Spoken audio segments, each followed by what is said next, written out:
Agora iremos este dia eu aceitei. Seja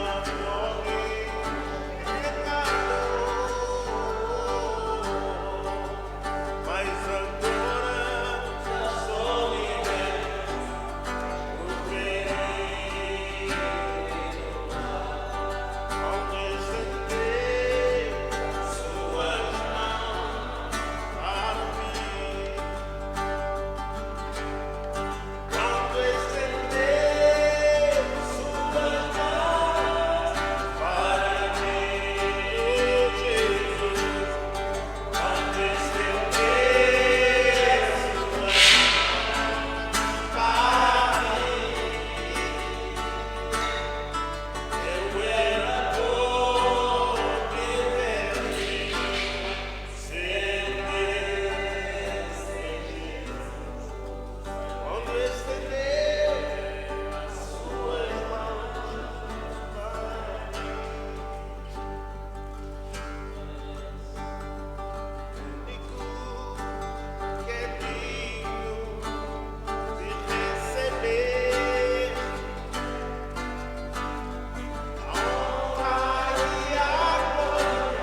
Salvação, bendito Deus que está sentado na trono. Salvação, bendito Deus que está sentado na trono. Salvação, bendito Deus que está sentado na trono. Salvação, bendito Deus que está sentado na trono. Aleluia.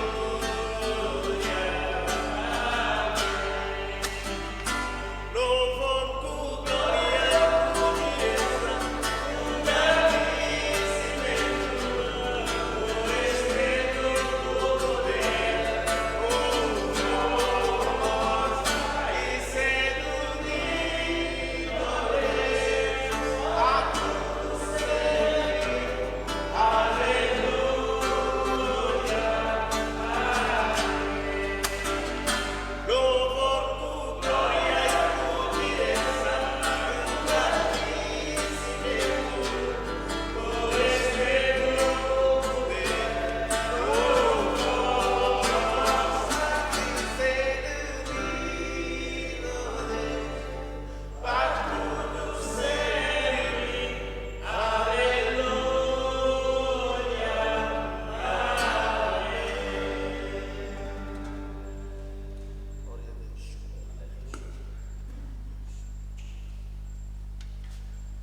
Boa tarde, boa noite já.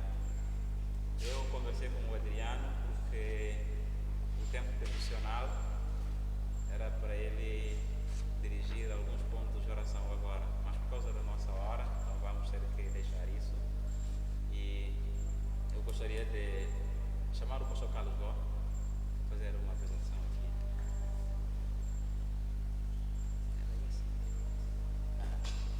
Graça e paz. Mais uma vez, é alegria para nós estar aqui. Louvamos a Deus por tudo isso. Gabu, a minha terra. É uma cidade que eu gosto muito. Cresci aqui, a minha vida é Gabu. Mas por causa de circunstâncias, eu estou em Bissau. Mas não vai demorar muito e vou voltar para cá de novo. Hoje estamos muito felizes. Receber a Sara, nossa companheira de caminhada, serva do Senhor, é a palavra que descreve essa mulher. Eu conheci Sara, pela graça de Deus, em 2016. Lembrei que ela me deu carona, a gente ia para a igreja lá em Ceilândia. Aí ela me falou: pastor, eu tenho um projeto, eu desenvolvi um estudo de geografia bíblica, seria que vai ser aceito no seu país? Ele falou: para com isso, vem logo, vamos marcar viagem. Marcamos viagem, a Sara custeou a viagem e veio nos abençoar na Jocum, na igreja de Belém. Foi maravilha, na Chumbé também, e hoje ela está aqui de novo. Sara, que Deus te abençoe e continua usando a sua vida. Mais uma vez, não foi o projeto que pagou a viagem da Sara, foi ela mesma que pagou. E sabe quando? Não vou falar aqui, mas muita graça. As passagens estão caras. Muito caras. Mas ela falou, é para a obra do Senhor. E ela vai ministrar durante essa semana geografia bíblica panoramicamente. Panorama do Novo Testamento, que é a nossa aula. Antigo Testamento. Antigo Testamento. O nosso foco é o panorama do Antigo Testamento. Panorama do Antigo Testamento. Só que a Sara não tem como dar panorama sem ver a história e geografia da Bíblia. Vai falar de tudo isso. Então, nós também aqui temos a honra de receber a Cíntia. Podem vir aqui. A Sara vem aqui na frente.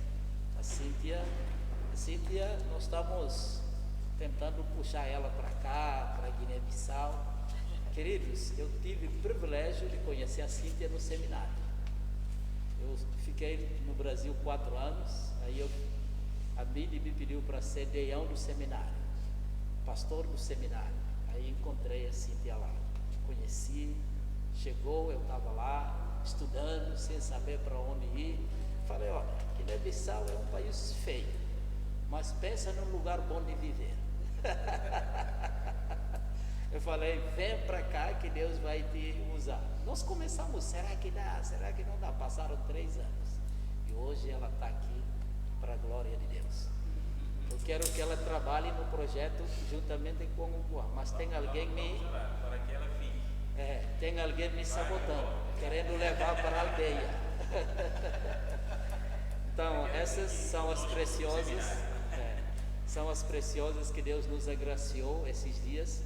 Nós estamos muito felizes em tê-las conosco. Que Deus abençoe vocês. A Cíntia vai ministrar a aula na semana que vem. Ela estará conosco aqui. E a Sara essa semana. A Sara vai logo na terça, mas a Cíntia vai ficar um pouquinho mais. Amém? Eu vou pedir o nosso pastor, conselheiro, Pinas, para orar por esse tempo, orar pelas nossas irmãs que estão aqui. A Mônica é o chefe da logística desse grupo aí. Eu e ela estamos disputando a Cíntia. Só que o problema é que a Cíntia está dormindo na casa dela. Já sabe, né?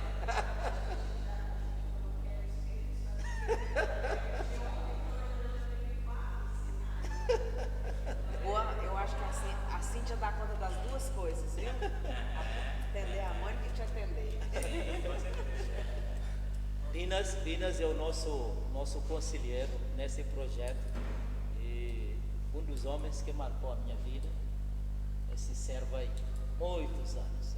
Ele caminha comigo, muito amigo, compartilhamos as nossas vidas e ele me ajudou muito. Vamos orar.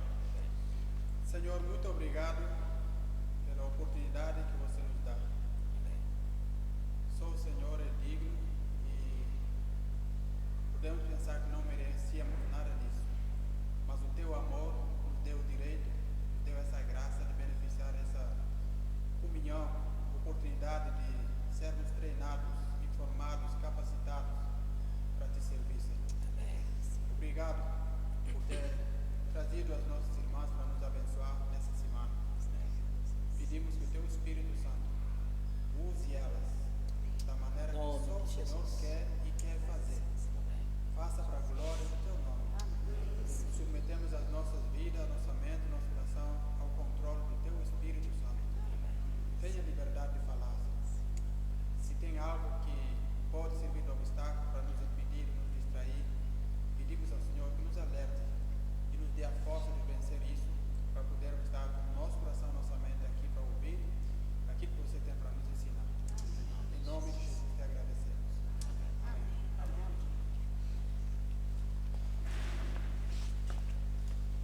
Então, mais uma vez, devemos agradecer a Deus. Já anunciamos a vinda das missionárias algum tempo atrás e hoje aquilo que anunciamos, Deus tornou realidade. Estão aqui conosco e cremos que essas 2 semanas que estarão aqui serão semanas de muita bênção e de muito aprendizado, e que todo o conhecimento que vamos absorver aqui venhamos a aplicar para o reino do Senhor. Amém? Eu vou fazer a chamada rapidamente para depois, porque vamos ter 2 aulas, então precisamos marcar a chamada das 2 aulas, e eu sei que muita gente, são estudantes, não estão aqui. É só passar a ter ideia. Pedimos para ser aqui porque a turma seria mais pequena. Também anunciamos, quem quiser participar, que participe, né? Então,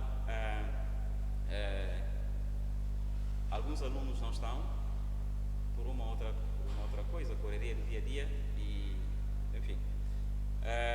Afonso Ranque, Daniel, Fatumata, eu sei, Domingo Sanha, Antônio Có, Mariana, Silvino Nancole,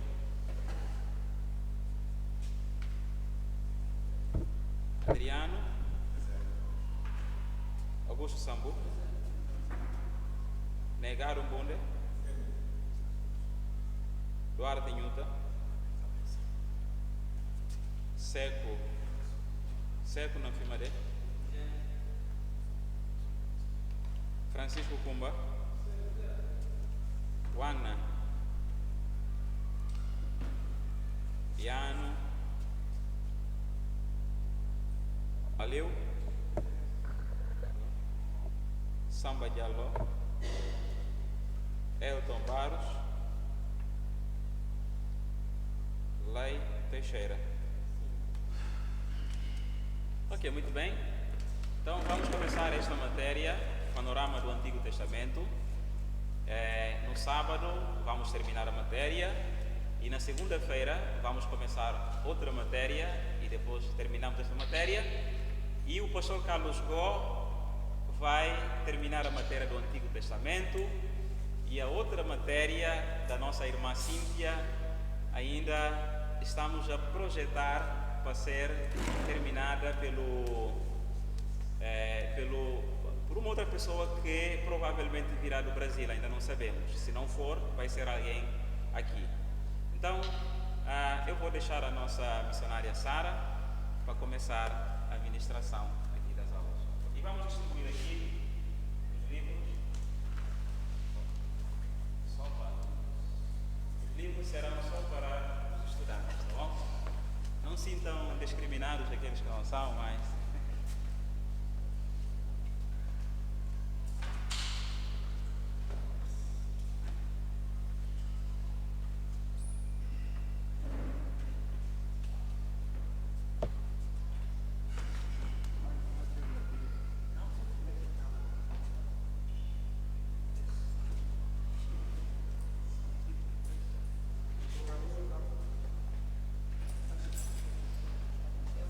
Eu vou usar microfone, Minas, ou não pode ser sem? Quer testar? Eu acho que tá. Eu não estou com a voz muito boa, então assim, se você achar que precisa, eu vou usar o microfone. Tá, eu vou colocar mais tarde. Mas dá. Que aí eu esforço menos, né?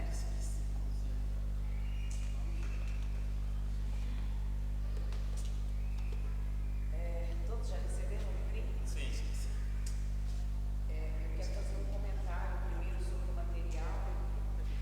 Eu conheci o material e gostei muito, viu? Vocês que estão recebendo, que estão estudando, olha, vai ser assim, de grande ajuda e de grande ensinamento.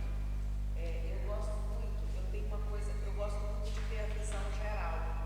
E ele vai fazendo isso no final de cada parte que ele mostra, ele vai fazendo uns quadros, resumos, sabe? Então está te dando sempre uma visão geral. Então, o que nós vamos ver aqui durante essa semana está aqui. Eu não vou fazer assim uma repetição exatamente do que está no livrinho. Por quê? Porque o livrinho você vai levar para casa e você vai consultar. Né? Se for só o livro, você estava sozinho em casa. Então a gente vou fazer um panorama do Antigo Testamento, vou fazer uma linha do tempo. Depois, quando você estiver lendo o livro, e a gente pode até combinar de você ler, né, para a aula amanhã, você já leu o que a gente fez hoje para complementar, mas você vai ver que ele é muito bom, é um guia de estudo excelente do Antigo Testamento. Como nós já oramos, já vou começar aqui nos nossos slides, vou guiando por aqui. E às vezes vou indicando onde está no livro para você rever depois. Eu sou sempre acusada de falar muito rápido. Então, a Mônica fica me vigiando às vezes, eu falo, Mônica, pede para eu diminuir. Então, assim, se eu estiver falando muito rápido, queridos, pode levantar a mão e fala, Sara, fala mais devagar. E se você não entender, levante a mão também, diz me perdi, Sara, se for muito rápido, não entendi. Queridos, pode fazer. Nós estamos aqui para estudar a palavra de Deus, né? Não tem a rigidez da pregação em que a gente não participa. Podem participar, tá? Estou dizendo, pode levantar a mão que eu vou parar, a gente vai rever, tá certo? Mas não, assim, né, não perca alguma coisa ou não fique perdido na sequência, porque eu estou falando rápido demais, tá bem? Então pode pedir, vamos fazer esse combinado logo no início, para sempre que precisar, pode pedir para parar. Então o nosso estudo aqui é o panorama do Antigo Testamento. Acontece que no programa do Centro, né, Bíblico de Treinamento, há uma previsão de 40 horas para ver o panorama do Antigo Testamento. Nessa semana, nós teremos 20 horas só de aula. Então, o que foi combinado? Eu vou fazer a primeira parte do Antigo Testamento. Vou fazer os primeiros 5 livros, que a gente chama de Pentateuco, e os 12 seguintes, que chamam de histórico. Eu chamo todos eles de históricos e vou depois explicar por quê. Então, nós vamos ver uma parte apenas. Então, vai ficar os poéticos e os proféticos sem a gente estudar nessa semana, que eu acho que vai ser o Dr. Carlos Gó que vai ensinar vocês depois. Então, nós vamos ver apenas os 17 primeiros livros, tá? Do Antigo Testamento. Nós temos, então, olha só, a descrição do curso aqui de acordo com o nosso material. É um panorama amplo do Antigo Testamento que visa enfatizar a estrutura, né, do Antigo Testamento, o tema e mensagem, e o mesmo com relação a seus 39 livros. Então, o objetivo é que você fique com o tema, com a mensagem principal de cada livro, mas que você consiga ver essa sistemática entre todos os livros, a conexão que há entre todos eles, para fornecer a compreensão da autorrevelação de Deus e de seu plano de redenção. Eu vou falar bem sobre isso aqui, mas o objetivo é que nós possamos enxergar no Antigo Testamento Deus trabalhando para colocar em prática o plano de salvação, o plano de redenção em Cristo Jesus. Então, o que nós vamos ver é Deus preparando o cenário para que Cristo nasça. Para que Cristo nasça, por quê? Porque é em Cristo que está a redenção do homem. Alvos do curso, eu não coloquei todos que estão ali, mas os principais: ensinar a estrutura, o tema e a mensagem do Antigo Testamento e seus 39 livros como alicerce para o Novo Testamento. Lembrando que nós não veremos 39, o objetivo, né, do curso, do panorama, é ver os 39. Nós veremos nessa primeira parte só os primeiros 17 livros. Segundo, ter uma visão da história em ordem cronológica. Apresentar a teologia histórica do Antigo Testamento, destacando a relação de Israel com o plano de redenção de Deus. Nós vamos entender, né, que essa nação que Deus forma, começando com Abraão, tem um objetivo específico, que era o objetivo de cumprir a promessa que Deus faz a Abraão de abençoar todas as famílias da terra por meio do seu descendente, né? Uma referência já a Cristo. 4. Compreender a conexão entre o Novo e o Antigo Testamento. Há algumas linhas que dizem que a gente pode abandonar o Antigo Testamento. Tem um pastor que usa até a expressão: o Antigo Testamento já caducou. E na verdade não é nada disso, né? Nós temos, a Bíblia é uma história só. O Antigo Testamento aponta para o Novo. O Antigo Testamento nos diz aquilo que aconteceria, e o Novo Testamento é o cumprimento do Antigo. Então nós precisamos, né, do Antigo para entender o Novo, e nós precisamos do Novo para ver esse cumprimento, para ver o Antigo Testamento se cumprindo. Incentivar o povo de Deus a aprender com os exemplos e lições do Antigo Testamento. Nós vamos ver que os princípios que Deus ensina para o seu povo, de como viver uma vida, né, uma conduta reta, ter um caráter, um padrão correto, os princípios, aquilo que foi dito no Antigo Testamento, todos esses princípios estão ali no Novo Testamento também. Então, a gente não pode esquecer o Antigo Testamento, né? A gente tem O Novo Testamento, nós estamos debaixo da graça. Antigo Testamento a gente diz que estamos na lei, mas a graça na lei no Antigo Testamento e a lei sobre a graça no Novo Testamento. Destacar, aqui eu coloquei com as minhas palavras, isso daqui é algo que eu tenho, né? Eu tenho um curso de Antigo Testamento, como o pastor falou, e essas palavras aqui são minhas, embora isso esteja presente constantemente aqui no livro de vocês. Ele vai mostrar aqui Cristo no Antigo Testamento, Cristo no Antigo Testamento. E eu chamo essa expressão fio escarlate, não é uma expressão que eu inventei, né? Eu aprendi com outro autor. Destacar a presença de um fio condutor, o fio escarlate, representado pelas diversas alusões à pessoa de Cristo ao longo da narrativa histórica do Antigo Testamento. O que nós vamos ver é que o Antigo Testamento aponta para Cristo constantemente. Então, na história do Antigo Testamento tem uma linha vermelha, né? Essa linha vermelha representando Cristo.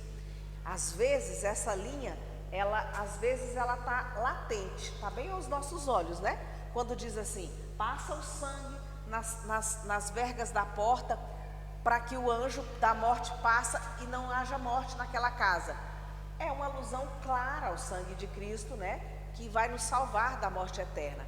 Às vezes esse fio está patente, ele não está muito aos nossos olhos, está mais escondido, mas ele está ali na história, presente na história. E por fim, acompanhar a linhagem da redenção. Aqui também ele não faz dessa forma claramente, mas ele vai mostrando isso. O que é isso? Deus, desde o início, Deus vai separando homens, e com esses homens ele vai fazendo uma linhagem especial até nós chegarmos em Cristo. Então são os ascendentes, os parentes de Cristo, né? Desde o Antigo Testamento. Essa importância da visão geral do Antigo Testamento, ela vai nos ajudar. Por quê? Porque o Antigo Testamento, embora nós tenhamos vários livros compondo o Antigo Testamento, embora esses livros, né, não estejam, a narrativa não esteja em ordem cronológica, eles contam uma única história, uma história com começo, meio e fim. Quando você tem essa visão geral do Antigo Testamento, você consegue organizar a história que está distribuída em cada um desses livros. Nós vamos ver que os livros históricos que nós vamos estudar nessa parte, conta a história de Israel em um período, né, que ele estava aqui naquele momento histórico. E os profetas que estão localizados, dispostos na nossa Bíblia, depois dos livros dos poéticos, esses profetas viveram e profetizaram nesse mesmo tempo aqui.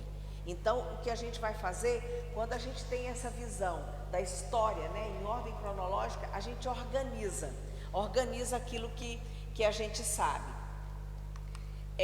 Deus promete Cristo lá em Gênesis 3,15. Nós vamos ver isso aqui, vamos começar aqui em Gênesis e nós vamos caminhar na história. Mas só para nós entendermos, logo depois da queda, quando Deus está ali amaldiçoando, né, o homem, a mulher, aí depois, quando ele está amaldiçoando a serpente, ele faz a promessa de enviar o Redentor. Ali é uma referência já a Cristo. Só que Cristo, ele não vai nascer nos próximos capítulos de Gênesis, não vai nascer nos próximos livros, né, ali depois de Gênesis. Nós vamos ler sobre o nascimento de Cristo só em Mateus. E entre o nascimento de Cristo e o começo, desde quando Abraão entrou na história, então de Abraão, ali em Gênesis 12, até o nascimento de Cristo, nós temos cerca de 2000 anos. Então, aqui, antes, mais tempo ainda, eu normalmente não coloco a data desses primeiros eventos de Gênesis, que é criação, queda, dilúvio, Babel. Mas vocês vão ver que o livro de vocês traz essa cronologia. Na página 20, ele vai trazer essas datas. Ele vai datar a criação como por volta do ano 4000 antes de Cristo. Mas aí você vai ver que Abraão está, né, por volta do ano 2000 antes de Cristo. Tem alguns autores que data 2100 e pouco e outro que data 1800. Então, para você se lembrar, está por volta do ano 2000. De Abraão até Cristo, então, 2000 anos. E o que aconteceu entre a promessa de Deus de enviar um Redentor, de enviar Cristo, em Gênesis 3,15, até o nascimento de Cristo? E é essa história que nós vamos ver, né? Paulo diz em Gálatas 4:4 que na plenitude do tempo Deus enviou o seu Filho, nascido de mulher, nascido sob a lei, para resgatar os que estavam sob a lei, a fim de que recebêssemos a adoção de filhos. Veja que ele começa dizendo na plenitude do tempo. Paulo está dizendo assim, olha, Cristo nasceu, Deus enviou Jesus Cristo no tempo correto, quando tudo estava pleno para que Cristo nascesse. Então, entre a promessa de enviar Cristo e o seu nascimento, Deus estava preparando todas as coisas para que Cristo pudesse nascer. E é isso que nós vamos ver durante o nosso curso. Os missiólogos costumam chamar que nesse tempo, Deus estava em missão, a missio Dei, né? Deus estava preparando o caminho para que Cristo viesse. Agora veja o que esse autor aqui diz. Esse autor diz que quando ele começou a ler a Bíblia, que eram muitas pontas soltas, que ele não conseguia entender, até que ele teve o entendimento da visão panorâmica. E aí ele entendeu que de Gênesis a Apocalipse, a Bíblia conta uma mesma história. É a história de um pacto de sangue estabelecido por Deus por meio de seu Filho Jesus Cristo para redimir tanto judeus quanto gentios. Cadê o pastor? Pastor, eu acho que eu vou usar o microfone, se o microfone estiver à disposição. Cadê ele? Cadê o pastor? Pastor Domingos saiu? Ah, então quando ele voltar a gente olha. Não, quando ele voltar. Mas ele disse que ia deixar o microfone pronto se eu precisasse. Depois que eu cheguei aqui, eu peguei, não sei se uma alergia ou o que foi. Estou com a garganta. Mas olha só, eu vou falando enquanto ele vê ali. Então, esse autor aqui é que ele usa a expressão fio escarlate. Um outro autor vai usar filete de sangue como expressões sinônimas. Então, ele está dizendo, olha, esse pacto de salvar o homem, ele foi feito antes, né? Antes mesmo da nossa história. Ele foi feito na eternidade, né? Quando só existia ali a Trindade. A história da redenção do homem se inicia mesmo antes da criação. Se inicia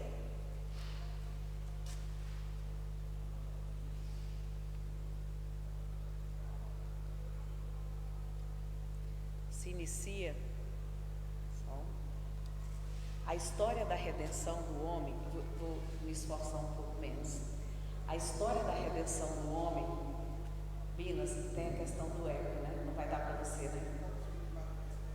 Vê se você consegue diminuir um pouco. Não. Não? É assim?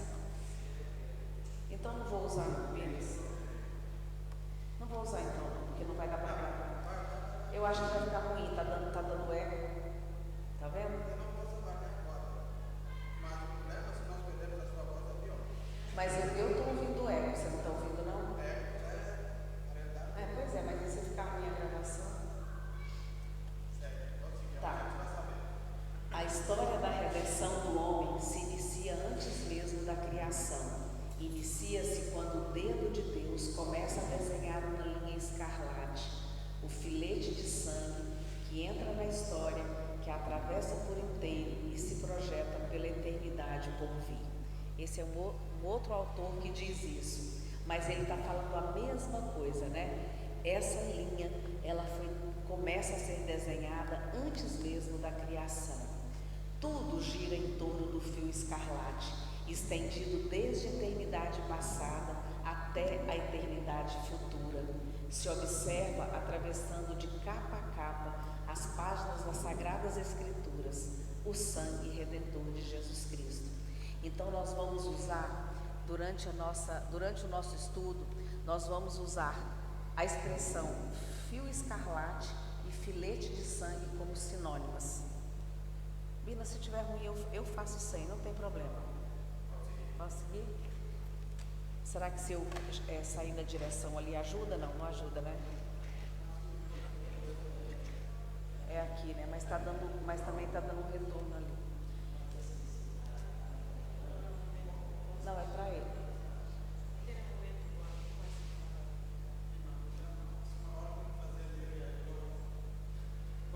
Então vamos lá, vamos continuar aqui. Nós vamos usar então durante o nosso estudo a expressão fio escarlate e filete de sangue como sinônimas, sempre como uma referência, né? Sempre todas as alusões que nós vamos ver aqui no Antigo Testamento, nós vamos usar essa expressão. E vamos seguir também a linhagem da redenção. Vamos seguir os parentes de Cristo, né? Os antecedentes de Cristo. A linhagem da redenção. Deus vai apartando homens e com eles formando a linhagem da redenção. Uma linhagem especial, mediante a qual nasceria um dia o Salvador. Essa autora aqui, Henrietta Mears, ela diz: tendo a eternidade por limite de um lado e de outro, e o tempo no meio, Gênesis marcando as origens e o Apocalipse o término, entre um e outro Deus está operando. Você pode descer aos mínimos detalhes em qualquer parte e verá que há um grande propósito desenvolvendo-se através dos tempos. Que propósito é este? O desígnio eterno de Deus Todo-Poderoso de redimir um mundo destruído e arruinado. Então ela diz: olha, Deus, nós temos, né? Deus tem eternidade de um lado, eternidade de outro. Mas para nós temos Gênesis marcando as origens, Apocalipse nos explicando como será o fim, e no meio, né, nós temos Deus operando para que todas as coisas acontecessem para a redenção do mundo, né? Para a redenção do mundo destruído. A organização dos livros do Antigo Testamento é uma organização, eu falo, a gente não pode dizer que ela foi inspirada, porque a organização ela foi feita depois, mas foi dirigida pelo Espírito Santo. E o pastor falou sobre a geografia. Eu gosto muito da geografia bíblica, porque muitas coisas nós entendemos na Bíblia, muitos textos nós entendemos a partir da geografia, do local onde Deus decidiu colocar o seu povo, né? Deus, quando decidiu que Jesus nasceria no meio de um povo, Ele estabeleceu um lugar para colocar esse povo no mundo. E nós precisamos, no mínimo, conhecer um pouco desse lugar, né? Ele escolheu lá Canaã, né? Hoje chamada Terra de Israel. Então Deus escolheu aquele local. Por quê? Né? E aí, como a história se passou ali, quando nós conhecemos as características daquela terra, as particularidades, muitos textos estão ligados a essas particularidades. E a divisão dos livros aqui do Antigo Testamento leva em consideração a ocupação da terra de Canaã pelo povo. Eu gosto de fazer no quadro. Vocês conseguem ver o quadro aí atrás? Conseguem? Eu gosto muito dessa divisão, porque ela já nos ajuda a estudarmos a Bíblia. Eu vou tentar ver aqui, se eu posso. Binas, não tem problema não? Ali? Não? Quem não estiver vendo o quadro, muda de lugar. Mas como eu vou falando, aí também vocês vão entender. Então, olha só. A terra, né? Deus leva o seu povo a ocupar uma terra, que é Canaã.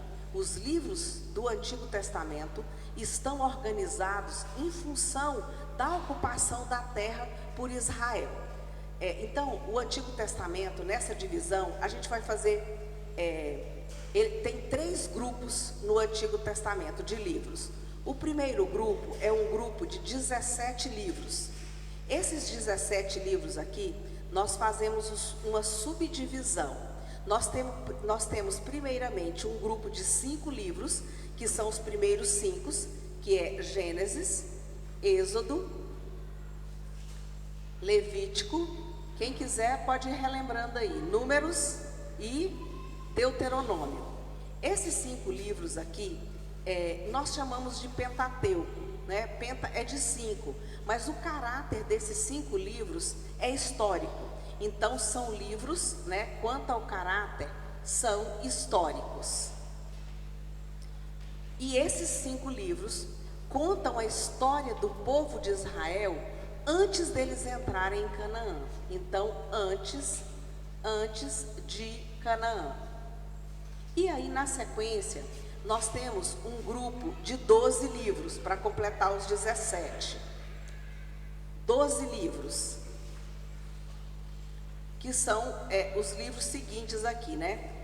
Josué, Juízes, Ruth, Samuel,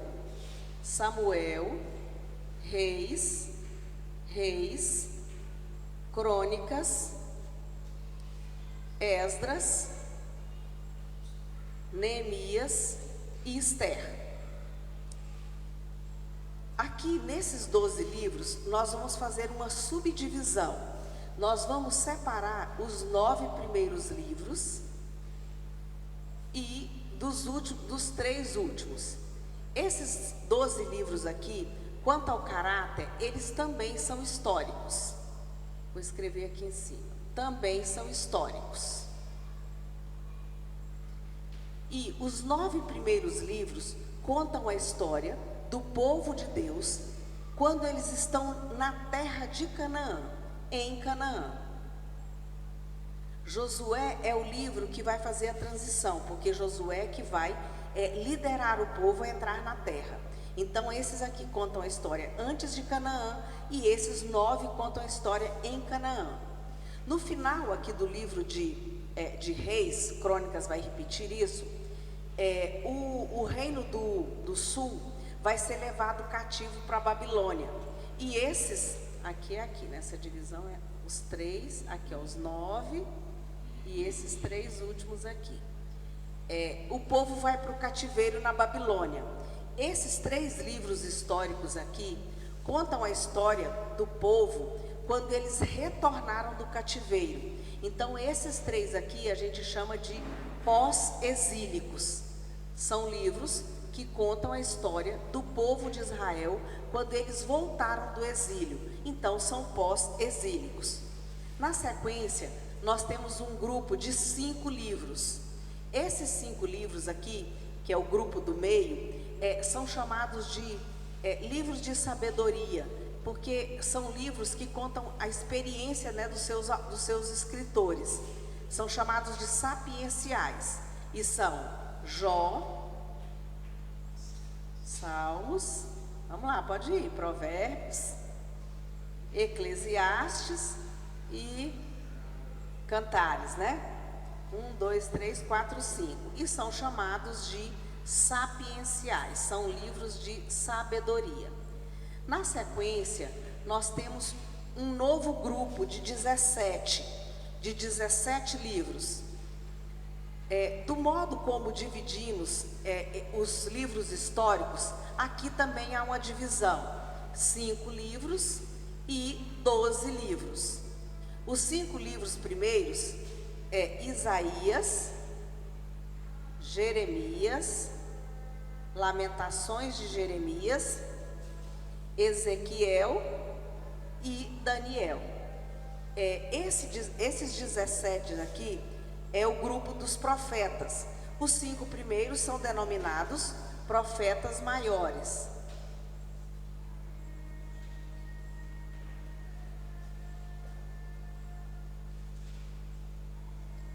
Na sequência, nós temos o grupo de 12, que também é dos profetas, né? Oséias, Joel, Amós, Obadias, Jonas, Miqueias, Naum, Abacuque, Sofonias, Ageu, Zacarias e Malaquias. Esses aqui também são proféticos e são chamados de profetas menores. E profetas maiores e menores, queridos, tem uma única explicação, que é o escrito, né? O escrito desses aqui, os livros são maiores do que esse, por isso são profetas maiores e menores. Do modo como nós subdividimos aqui os históricos, nós vamos fazer a mesma divisão nos proféticos, tá? Vamos separar aqui os 3 últimos, 9 primeiros e os 3 últimos. Por quê? Esses profetas aqui profetizaram quando Israel estava em Canaã. Então eles têm uma correspondência com esses históricos aqui. Então profetizaram, né, enquanto Israel estava em Canaã. Os 3 últimos, Ageu, Zacarias e Malaquias, são profetas que profetizaram quando o povo voltou do exílio. Então esses 3 profetas viveram no tempo em que esses 3 históricos relataram esse período da história. Então eles são denominados de pós-exílicos. Aqui então são profetas menores. E aqui são profetas que profetizaram depois do exílio. São, portanto, pós-exílicos. Os profetas maiores, nós temos Isaías, que profetizou enquanto o povo estava em Canaã.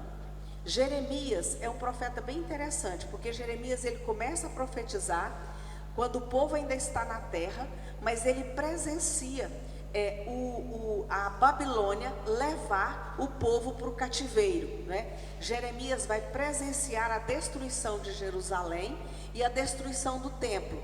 Então, quando ele olha para Jerusalém e o templo destruídos, ele escreve o livro de Lamentações. Lamentações é Jeremias chorando sobre o resultado, né, que a terra tinha ficado depois que a Babilônia passa por ela. Então ele presencia, ele observa o povo na terra e o povo sendo levado para o cativeiro. Ezequiel e Daniel são 2 profetas que profetizaram no cativeiro, no exílio, porque eles serão exilados, né? Eles vão para o exílio, nós vamos ver isso. Eles vão para o exílio e eles profetizam lá na Babilônia. Então, já facilita muito, se você estiver estudando os históricos, você vai ler esses profetas, esses aqui, os profetas, né? Vai ler os profetas maiores, que é Isaías, Jeremias, esses profetas, os 9 primeiros menores, junto com esses aqui na terra. E quando você estiver lendo essa parte da história, você vai ler esses 3 profetas. Isso ajuda muito, porque o profeta era chamado para advertir o povo, advertir o rei, quando eles estavam em desobediência. Então, os problemas que o povo está vivendo é o que o profeta vai advertir.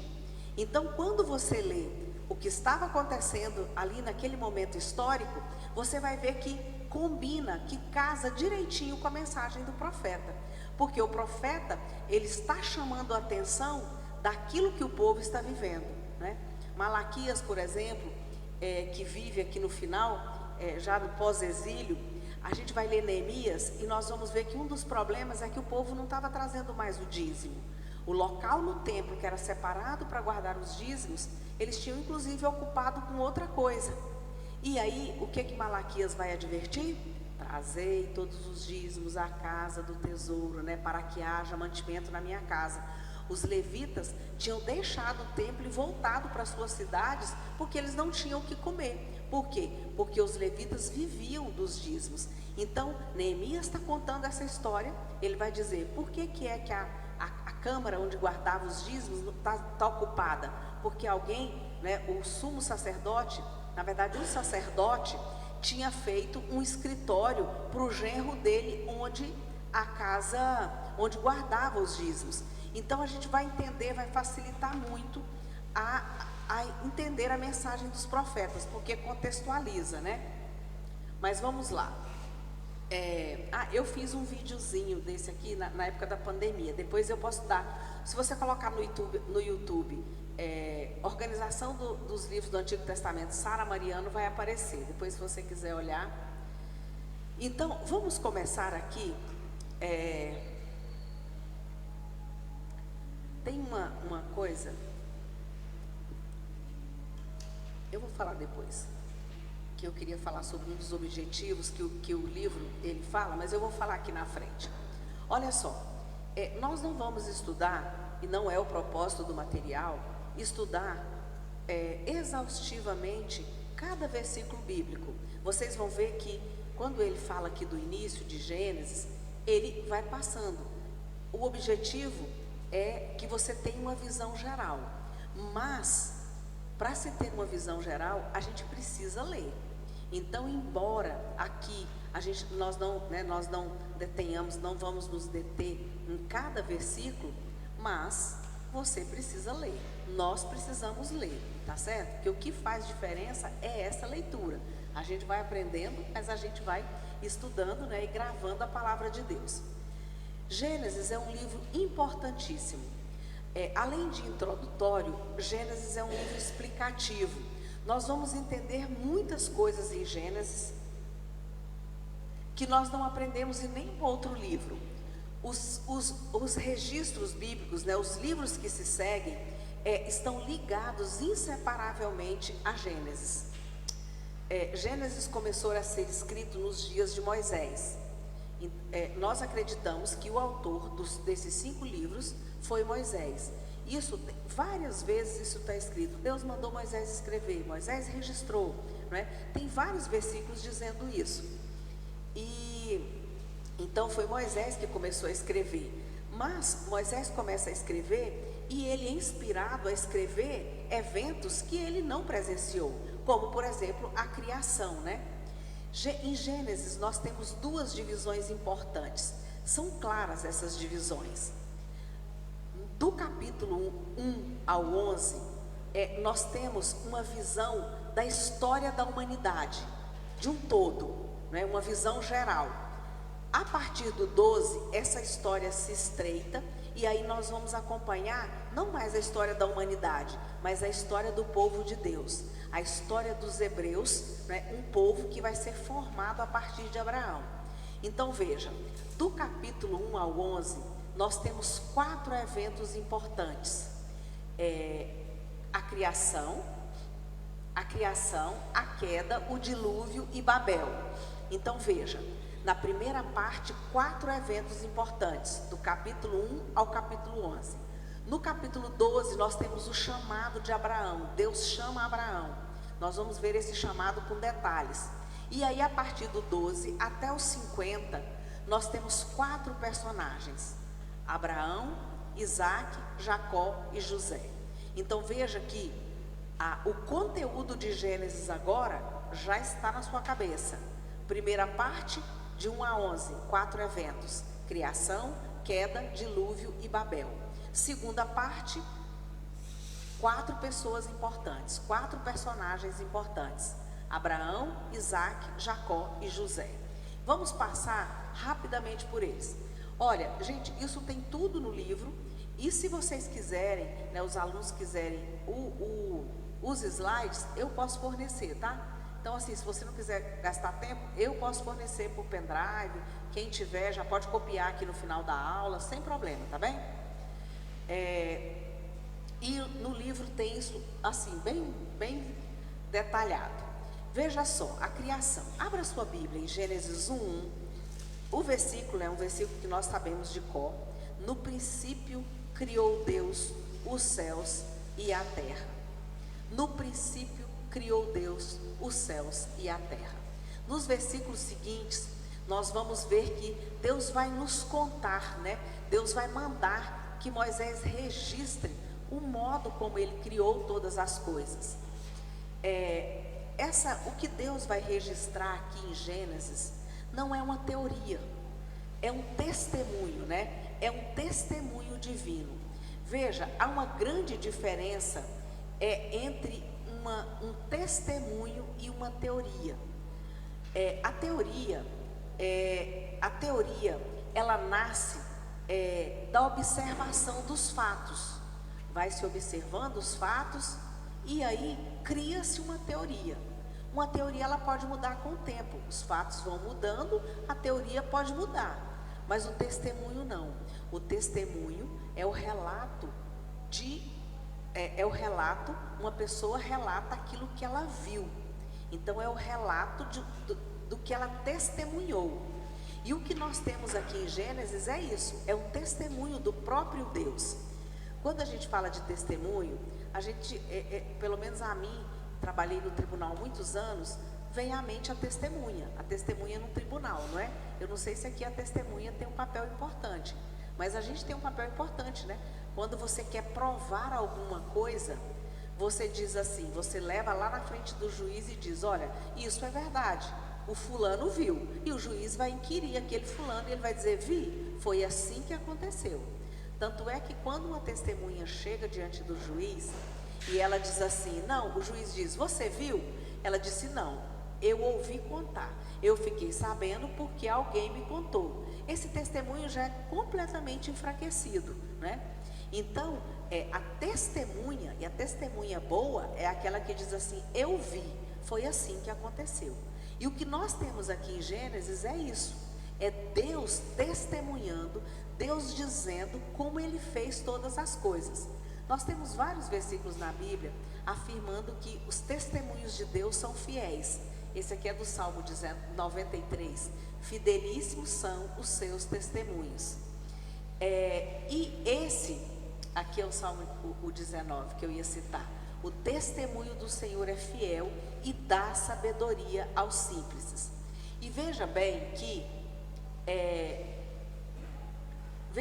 que o que nós temos aqui em Gênesis é um testemunho de verdades que são superiores à inteligência humana. O que nós temos aqui está além do alcance da inteligência humana.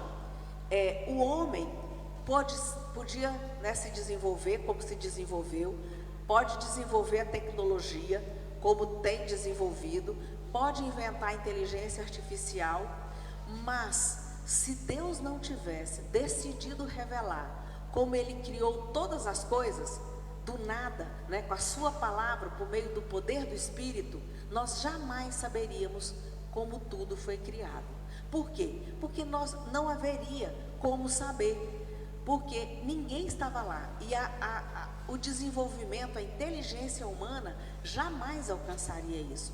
Então nós temos revelações aqui na Bíblia que só sabemos porque Deus decidiu nos revelar. E a criação, o modo como Ele criou todas as coisas, é a primeira, né, dessas revelações, é o primeiro desse testemunho. Então esse versículo, né, de abertura da Bíblia é o primeiro testemunho de uma revelação divina. É a primeira grande verdade que Deus quer tornar conhecida ao homem. O homem não a poderia conhecer se não fosse por esse registro, por esse testemunho divino. E o que nós temos então aqui em Gênesis é a vontade de Deus expressa pela sua palavra e executada, né, pelo Espírito de Deus, culminando na criação de todas as coisas. Depois que Deus cria todas as coisas, Ele forma o homem, né? O homem é formado do pó da terra. Isso mostra a sua insignificância, mas foi soprado nele o fôlego da vida. E aí a sua superioridade, né? O próprio Deus sopra no homem o fôlego da vida.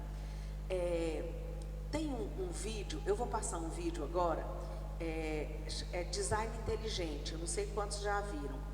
Quem já fez o meu curso já assistiu. Vamos assistir e depois eu quero fazer alguns comentários, inclusive sobre um dos objetivos de estudar aqui o Antigo Testamento de acordo com o programa, né, que vocês estão vendo. Pastor, será que se a gente apagasse essa luz aqui só enquanto a gente passa o vídeo? Podemos sim. Pode, sim? A caixa já está ligada, né, pastor? Sim. Tá? Porque ficou tão boa a imagem com aquela luz apagada, depois a gente acende de novo. Tá ótimo. Revelações da ciência sobre os mistérios da vida. Especialistas de vários países estiveram no Brasil para o lançamento de um grupo dedicado à tese do chamado design inteligente. Esses cientistas acreditam que a perfeição e a complexidade da natureza comprovam a existência de um ser superior. O que há por trás do bater das asas de uma borboleta? Ou das cores vibrantes das penas dos pássaros? O que há em comum entre a concha do mar e a força dos furacões? Que mistérios guardam as nossas células e o DNA, o responsável por tudo o que somos? Os homens reunidos nesta sala são os principais nomes de um ramo da ciência que pretende responder questões como estas. Ao contrário do que a gente apregoou por 150 anos, há evidências de inteligência na vida e no universo. Eles são estudiosos do chamado design inteligente, uma linha de pesquisa que acredita que a complexidade da vida e a perfeição da natureza comprovam a existência de um ser superior. A vida foi feita pronta, o universo foi feito pronto, planejados por um ser extremamente inteligente, com design, com arte, com perfeição. Revolucionou os Marcos Eberlin coordena o Núcleo de Pesquisa em Ciência, Fé e Sociedade, recém-inaugurado por uma das maiores universidades de São Paulo, em parceria com instituições americanas. Outro defensor do design inteligente é o doutor em bioquímica e professor americano Michael Behe.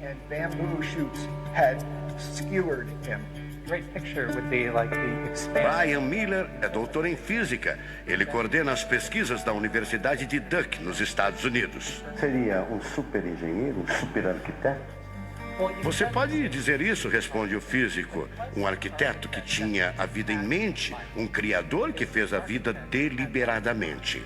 Also, when you look at life itself, não é de hoje que os cientistas procuram pistas deste arquiteto da vida. Galileu Galilei, o célebre físico e astrônomo italiano, disse há mais de 400 anos que a matemática é o alfabeto com o qual Deus escreveu o universo. A matemática se dedica a provar que tudo no universo segue uma lógica. Mas foi ainda antes, na Idade Média, que outro italiano, Leonardo Fibonacci, decifrou parte deste alfabeto. Ele descobriu um padrão numérico que se repete em quase tudo na natureza. Em homenagem a ele, o padrão passou a ser conhecido como sequência de Fibonacci, uma sequência lógica de números que pode ser expressa em formas geométricas. Em cada quadrado, a gente consegue construir arcos, são aquelas linhas tortas, né? A gente consegue ligar um arco com o outro. Quando você liga um arco, um outro arco, um outro arco, um outro arco, um outro arco, e vai seguindo um outro arco, pensando no próximo quadrado, um outro arco. Essa aqui é uma figura que é uma espiral, chamada espiral de Fibonacci. E essa espiral aparece em diversos lugares do nosso cotidiano. Aparece, por exemplo, na nossa orelha. O formato da nossa orelha é exatamente essa espiral. Uma coisa interessante, aparece no nosso rodamuinho do cabelo aqui. É o mesmo formato que aparece aqui. Que é o mesmo formato que aparece naquela concha do mar, tal do Nautilus, né? Que é o mesmo formato que aparece nas estrelas do universo. Que é o mesmo rodamuinho que forma quando tem um furacão. A sequência de Fibonacci foi encontrada também nas ondas do mar, nas pétalas das rosas, na distribuição das sementes do girassol e até nos hexágonos da casca do abacaxi. Mais uma comprovação matemática da existência de uma mente inteligente por trás da criação seria o chamado número de ouro, ou proporção áurea, representada pela letra Φ. Número de ouro, também representado pelos dígitos 1,618, está presente na construção de uma das obras mais importantes da antiguidade, o Partenon. Foi usado por Leonardo da Vinci na Mona Lisa, o quadro mais famoso do mundo. essa regra do número áureo, ela vem, né, aparece no Fibonacci e aplica em um monte de situações. E é legal que os gregos percebiam isso, eles associavam isso muito com a ideia de perfeição. Ele está presente nas asas das borboletas e até nas medidas do corpo humano. Se você pegar a sua altura e dividir pela distância do seu umbigo até o chão, vai dar aproximadamente 1,6. Um φ. Vai dar um φ também. Se a gente abre os braços, né? Calcula a distância da ponta de um dedo até a ponta do outro dedo. Então vai ser desse dedo maior aqui, no dedo médio, até chegar ao dedo médio. Se eu pegar essa distância e dividir pela distância desse dedo até esse ombro aqui, vai dar 1,6 de novo. De tudo na natureza, o que mais impressiona os cientistas são as células, a chamada unidade básica da vida. São as menores partes que compõem os seres vivos, vegetais ou animais. O corpo humano é formado por cerca de 100 trilhões de células que dão origem a tecidos e órgãos. We cannot be accidentally caused. Life is not an accident. O americano Douglas Axie estuda biologia molecular há mais de 25 anos. Ele garante: não existe a mínima possibilidade de a vida ser um acidente, um acaso da evolução do planeta. Para ele, as células são complexas demais e só podem ter sido criadas de propósito por um ser inteligente. Literally machines that are made out of molecules. Dr. Michael Behe concorda. Ele compara a célula a uma fábrica repleta de máquinas e veículos. Ela produz e troca com as células vizinhas os elementos fundamentais à vida. Tudo coordenado por uma espécie de computador central, o chamado DNA. Você já deve ter ouvido falar dele. O DNA é um conjunto de informações genéticas que definem as características dos seres vivos. Entre os humanos é o DNA que informa o sexo, a cor da pele e do cabelo e o formato do rosto, entre outras coisas. São 6 bilhões de informações condensadas numa estrutura microscópica extremamente eficiente. O presidente da Sociedade Brasileira do Design Inteligente considera o DNA o mais avançado código de que se tem notícia. A gente tem a molécula de DNA como um modelo. Por quê? Porque quando a gente descobriu essa molécula, a gente viu que é uma molécula fantástica, maravilhosa. E ali evidências e mais evidências de que uma mente inteligente projetou a vida. Porque é o software da vida. E esse software tem o quê? Tem ali um código. E a gente sabe que códigos emanam de mentes inteligentes. Nos Estados Unidos, um grupo de pesquisadores afirma ter identificado uma sequência de números que sempre se repete no DNA humano. Seria uma espécie de assinatura de Deus, segundo o engenheiro da computação Greg Braden. So now we have a definition. Ao considerar a carga dos elementos químicos do DNA, os pesquisadores teriam identificado o seguinte padrão numérico: 10, 5, 6, 5. Eles então passaram a tentar decifrar esse código e tiveram a ideia de substituir os números por letras hebraicas. Em hebraico, a língua oficial de Israel e que aparece na Bíblia, os números são representados por letras, como explica essa professora israelense. A escrita hebraica é muito antiga. Já tem textos escritos 1000 anos antes da Era Comum. E nesta época ainda não inventaram o sistema decimal dos números que usamos agora. Na Bíblia, o Primeiro Testamento, podemos ver não só os números dos versículos e os números dos capítulos, mas também as páginas. A contagem das páginas está feita em letras e não em números. A sequência numérica 10, 5, 6, 5 foi transcrita para as respectivas letras em hebraico: Yud, Rei, Vav, Rei. Veja o resultado. A sequência corresponde à palavra Javé, ou Deus, em hebraico. Apesar de todo o avanço da medicina, cerca de 90% das informações genéticas ainda são um mistério.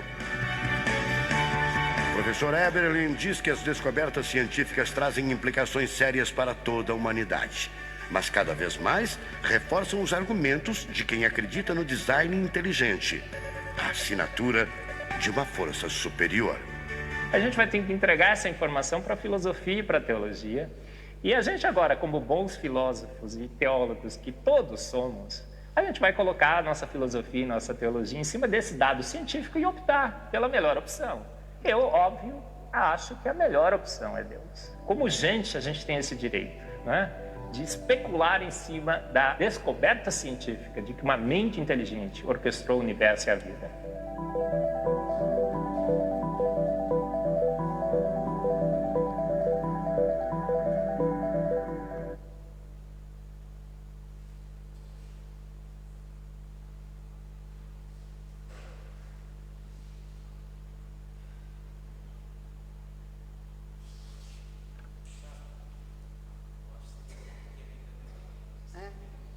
Eu só vou fazer o comentário aqui e a gente vai para o intervalo, tá? Pode ligar, por favor, pastor. Eu vou fazer um comentário que tem a ver aqui. Um dos objetivos que o autor ele coloca aqui no livro para se conhecer, né, o Antigo Testamento é o desenvolvimento de uma cosmovisão bíblica. Veja só. O filme, o vídeo, o que ele mostra? Ele mostra a ciência se curvando, dizendo, a vida não é um acaso, né? As coisas não surgiram de uma explosão. Agora veja bem, em qual momento que eles dizem assim? A vida, todas as coisas foram criadas por Deus. Em nenhum momento, né? Eles dizem, o que o design inteligente diz? Ele diz assim, não pode ter sido do acaso. Tem um criador, tem uma força superior por trás. Aquele que fala por último, aquele cientista, que ele diz assim, nós vamos entregar essa informação para a filosofia e para a teologia, né? Eu acho que a melhor opção é Deus, né? Ele é crente, mas veja que a cosmovisão aqui não é assim, Deus criou todas as coisas. O que eles estão dizendo há uma mente inteligente. Que mente é essa, né? Então veja, um dos objetivos de nós conhecermos a Bíblia e conhecermos bem é desenvolver uma cosmovisão bíblica. Isso está na página 24. E ele faz um desenho muito interessante. Quem tiver pode abrir, quem não tem o livro eu vou descrever. Ele diz assim, um cristão, ele precisa olhar para todos os assuntos, ele vai destacar alguns aqui,